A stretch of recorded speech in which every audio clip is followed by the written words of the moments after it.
நல்ல போராட்டத்தை போராடி ஓட்டத்தை முடித்து விசுவாசத்தை காத்து கொண்டவர்களுக்கும் அவருடைய இரண்டாம் வருகையை எதிர்பார்த்து காத்து கொண்டிருப்பவர்களுக்கும் நீதியின் கிரீடத்தை தருவார்.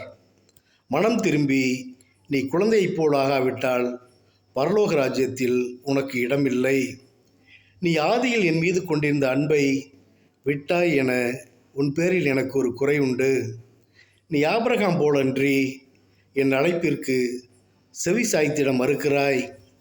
ஆபிரகாம் விசுவாசத்தோடு இருந்தான், நீயோ என்னை விசுவாசித்திட மனதில்லாமல் இருக்கிறாய். ஆபிரகாம் பிறருக்காக விட்டு கொடுத்து வாழ்ந்தான், நீயோ மேட்டிமையான இருதயத்தோடு இருக்கிறாய்.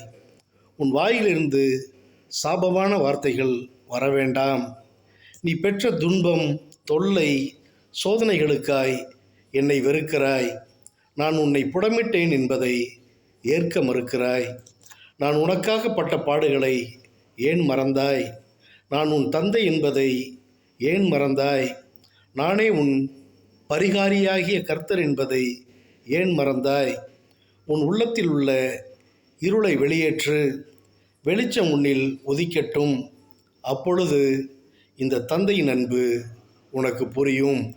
ஆமேன், ஆமேன், ஆமேன்.